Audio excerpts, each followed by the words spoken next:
Welcome back to today's video. Today is Sunday, September 21st, 2025. Happy Sunday. Today we are going to be taking a look at brand new congressional maps that have been put forth by the state legislature. The redistricting committee that is done, again, through that legislative process has put forth 5 new maps that are up for public comment and public viewing as they get into the early stages of redrawing Utah's congressional maps after the Utah Supreme Court, Republican controlled by the way, made a decision that upheld a lower court's ultimate finding that Utah's congressional map that they have been using for the past 2 cycles is unconstitutional, as outlined by a 2018 proposition in Utah that outlawed partisan gerrymandering in the state and mandated that a redistricting commission, an independent one not held by the legislature, would recommend maps to which the legislature would adopt from. But in the height of the pandemic in 2020, we saw that the Utah legislature quietly overturned the proposition that had passed just 2 years prior. And while a lot of Democrats had raised some alarm bells around it, arguably, it was not top of mind for many voters and really didn't make it much further than it does till today, when now the courts have decided that that proposition is law of the land and the Utah legislature must abide by it. And so what we now have found is that the Utah map here has been told and dictated that it must be drawn in a way that gives Democrats an opportunity at winning a district here. And there's a lot of different, reasons for why that might be. But Utah on its face, looking at the last presidential cycle, Utah voted for Donald Trump with 59% of the vote. So roughly 2 out of 5 voters in Utah are in fact Democrats, or at least voting in this election for Kamala Harris. But when it comes down to actual House representation, there are 0 Democrats. In fact, the state itself voted to the left of every single congressional district combined. That goes to show the vote splitting here is immense. And so thinking about the way that the Utah court case made a decision, well, what you might find here is that when you do swing it back and forth, right around here, Salt Lake, Utah, is that huge Democratic voting area. When it comes down to just data visualization, if you were to look at it on a map, there would be a huge peak here in Salt Lake City, because that is where, the majority of the state's vote is coming from. And looking at it, it is not phenomenal for Kamala Harris, but it absolutely is the driving factor as to why she's even able to reach 40% statewide. And so getting back to this point about the congressional boundaries, what the judge ruled was that Salt Lake City must be turned into a voting opportunity for Democrats here, and they should not crack the county. So what we have now seen is that the Republicans have put forth their version of their maps that they want the court to take. The court will likely not take any of these maps, but there's a takeaway from it that I think is, more important and further into this than what we see. But options A through options E, these are the maps that have been put forth by the Utah legislature, don't exactly draw phenomenal maps for the GOP. And if anything, guarantee a near immediate Democratic pickup. And I think this really exemplifies the real dire state that the Utah GOP is in with this redistricting battle. They've had 2 cycles back-to-back where they were able to hold on to these House seats very solidly. In 2020, they were competing heavily in Utah's 4th District. In 2018, they had lost it. They lost it in 2012, even though Romney won the state with 70% of the vote. Utah's 4th District had been, arguably, a pain in the side for the Republican Party of Utah, and they felt by drawing a map like this, they would never have to worry about it again. And arguably, they were right. In order to take Utah and give it to the Democratic Party, you would need to swing the entire election by 24 points. Just for context as to what that might look like to get Democrats back to a point where they're even competitive in one of the districts, well, what you find is a map that is bluer than ever, 301 districts for the Democrats, and obviously, that is not going to happen. And so, even then, that Utah map still has 3 likely red seats, and the one district goes by less than a point to the left. That is how gerrymandered these seats were and are. But now, the Utah Supreme Court denies the legislature's petition to say, uphold this map for the 26th cycle, give us time to draw one. They're saying, no, you must abide by the lower court's decision, and now they've put forth their own maps, but even their own maps still show the Democrats leading in these districts. Now, here's the takeaway that I think might be lost on the traditional commentary that you might just get from the headlines here, is that these options, if the judge finds that the legislature is intentionally trying to act in contempt of court, where they're not abiding by the court's decision, the judge has already said that they will accept a map from the Democratic plaintiffs in this case if the Utah legislature does not agree. What I think we are seeing here, and I think someone on Twitter had accurately called it here, these soft manders instead of hard, gerrymanders in this as it stands right now, that is what they are, because they know that any of these options here, Democrats will pick up the district in 2026, especially if Kamala Harris won, 4 out of the 5 options here. And one thing that you actually might note that in these maps, the numbers aren't phenomenal for Republicans on other ends either. Right? When you're taking a look at the other districts here, there's a possibility that, let's say the judge takes these maps. We'll enter into this case. Let's say the judge takes these maps. What it has done by drawing these districts in a way has made one district, Harris or Trump +2, and other districts, Trump +9, Trump +10. There is a non-zero chance that because the legislature doesn't want to make this Democratic vote sink, because they're fearful, about the vote sink being a lock-in versus maybe in a red wave year, they could have a 4 out of 4 delegation. There is a chance that if Democrats do see a massive overperformance relative to the last cycle, which, again, very much could happen, Utah could send 2 Democrats to Congress instead of just 1. So this really could backfire on the GOP because they're trying these soft gerrymanders. But here's what I think would happen. Let's say the judge says, no, you need to do a singular county here. You can't just draw and crack Salt Lake City again, as I've already ruled that you cannot. I'm going to go to the Democratic groups and have them draw me up a map.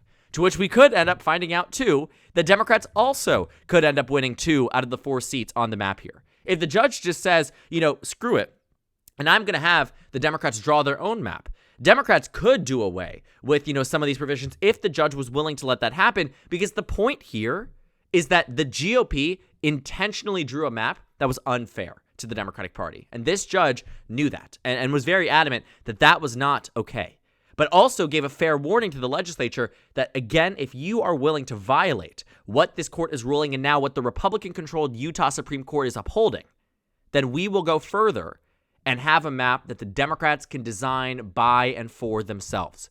Think about that for a moment. You're in a position where the Utah legislature has really screwed up, I think. They drew a map that we knew violated the propositions. It was only time will tell to see, taking a look at this map and saying, well, maybe they should have a Democratic district, but they didn't do that. They knew it was in violation, and it took until now, sure, 2 cycles later, you've relied on the 4-0 advantage to give that one more vote to Mike Johnson. But now it could end up coming crashing down. Because in the reality that, a state that Trump won 60% of the vote nearly in the last election, won nearly the same amount in 2020, won, 46 to 27 in 2016. There was a prominent third-party presence, Evan McMullin, in this race. Thinking about it. Thinking about Utah, thinking about this state, red through and through. You will not find a time it was blue up until back, I think you have to go, 1964. And just for context, this is what the electoral map looked like then. So Utah is certainly not a Democratic state. The fact remains there could be 2 Democrats from Utah by January of 2027. Because the Republicans are in a really bad position in this point because they went too far in the initial draw, and the map that they are presenting with us, let's go through them. I mean, I could just rattle off the numbers and you'll see exactly why it's quite alarming, I think, for the Republican Party. When you take a look, for instance, option A, what does the map provide? Well, Congressional District 2, Harris +2, Congressional District 3, Trump +9.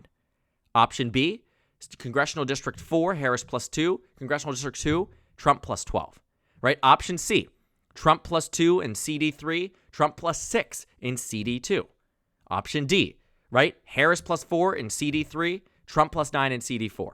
And for the last one here, Harris +4 in CD2 and Trump +5 in CD4. What we find here is that there is a strong possibility on the upper bounds and the best case for the Republicans if the judge decides that, let's say they vote in option B and decides that it's okay, or they vote in the other options. Either way, their best case scenario is a district that Trump won by 12 and a district that Harris won by 2 in the same map. And if you want to take a look at what the House map and the House math looked like in 2018, I will show you. And, obviously you want to know. You're watching the video for a reason. 2018 versus 2016. Let's look at the map. Let's look at how it swung. 2016 to 2018, wait for the blue. Boom, there it is. 344 congressional districts swung over 15 points to the left. Over 15 points to the left, over 75% of the districts in this country. And then specifically in Utah, swung by 7, swung by 13, swung by 11, swung by 3. These districts here swung in a massive amount. And let's say it upholds in 2026. Oh my gosh, flashback. I did cover the 2018 midterms. You can find those videos. My voice sounds younger because I was a freshman in high school. But looking at the Utah map here, looking at the math on the screen right now, any of these options, barring an existential crisis for Democrats where, they completely collapse right before the midterms, guaranteed one district and a very strong possibility at two. A very strong possibility at a second district. So can you imagine that, right? The Republicans do all this theatrics in Texas, and it prompts Democrats to start suing all over the place in Utah. A Republican Supreme Court appointed by a Republican governor, a state that hasn't voted for the Democrats since 1964, is guaranteed a Democratic pickup the next cycle and might have half of its entire the state delegation to Washington, D.C. be represented by Democrats. And to think that this could have never been a problem in the first place because Utah had a map implemented before that fell within the legal constraints that this judge wanted to see. Barring, one of the districts being just Salt Lake City or Salt Lake County, which is a swing district actually in its own right. Trump only lost it by 10, right? So in a red wave, if you're seeing Democrats lose like they did in 2010, 2014, you could have a 4-0 delegation. But in the 2010s, the map here that was drawn was meant to make it so Democrats did have a fighting chance in the 4th district. But Republicans were still in that advantage. But what we knew is that the House race in Utah in the 4th district was in fact competitive. And taking a look at the map here, it gave Democrats an opportunity for pickup, which is the judge's main thing here, that, you don't need it to be Democrats have equal opportunity in all the districts. But in one of them, they should. And they weren't the favorites. Don't get me wrong. This map, I think, would need some slight tweaks. But what they could have done was given Republicans 3 safe seats and a toss-up seat. Because given the national environment of 2022, that toss-up seat's going red. Given the national environment of 2024, that toss-up seat is going red. Fighting with a good incumbent, which they have, this race goes red. But they were scared. And in their fear, the Democrats might get them on their toes, as they did in 2018 and 2020 in Utah. They drew out the district, and the judge said no. The judge came down and went after them and said, that is the wrong way to do things. It is in violation of Proposition 4, I believe, is the proposition that passed in 2018 by just a point, but nonetheless passed. And thinking about what might be the repercussions of this, 2 cycles where the outcome would have been identical had they just stuck with a swing district, and this map would have never even been struck down in the first place. Now there's an opportunity that the Democrats not only get one, which has been the whole point and crux of this, it's negating, one of the gains from Texas. And if California passes, Democrats are up on the net. You will find that it might actually be 2 seats.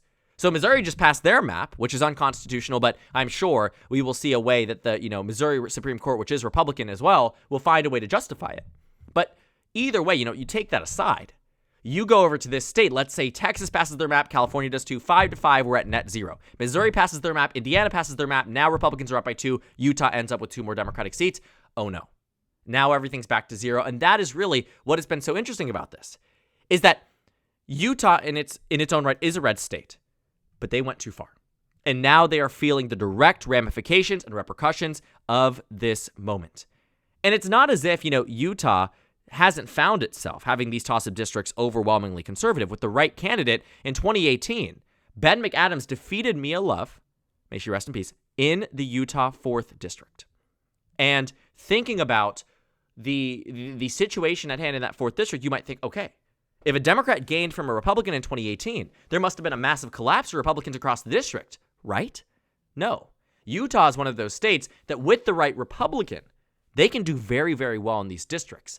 But now it's more likely than not that the judge strikes down any of these 5 recommendations from the state legislative committee, says you need a safe Democratic seat, that even the best Republican can't win. But again, getting back to this point here about how Republicans could have easily navigated a situation where they were not intentionally trying to dilute the vote share, at least to this degree.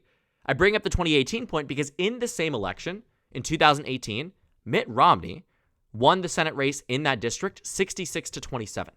He won by 39 points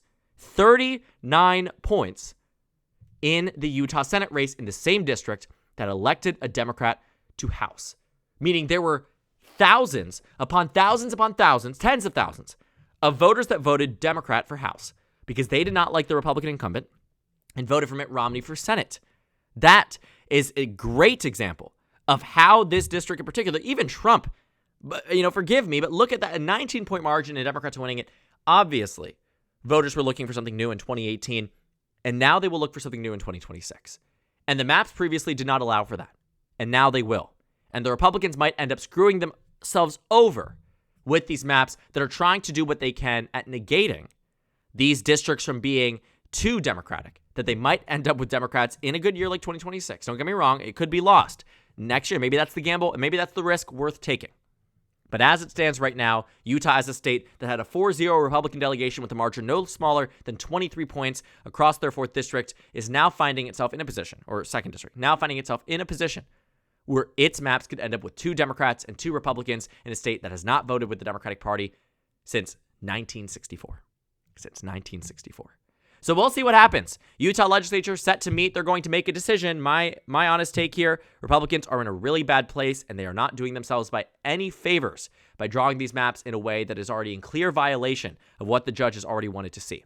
But let's say the judge throws up their hands and says, go forward with one of your options. Even then, Democrats are set to pick up maybe 1 or even 2 seats in this race. There's arguably a chance that they fare better off by giving Democrats a vote sink rather than trying to run this risk. But we'll see what happens in Utah. Not a great place to be if you're a Republican in the state, and one of these GOP congresspeople will not be returning to Congress next November. And given what happens not next November, but I guess January 2027, but given the circumstances, chances are it might be half the delegation that gets entirely overturned. So thank you guys so much for watching this video. Make sure to comment down suggestions below. Subscribe on the left if you haven't already, and check out the Instagram and Twitter. At the top left of the screen, there's also a Discord server for you to go ahead and join. On the screen, there's a video for you to watch, and then a playlist for my 2026 House election analysis videos. Again, thank you guys so much for watching, and I will see you all later today.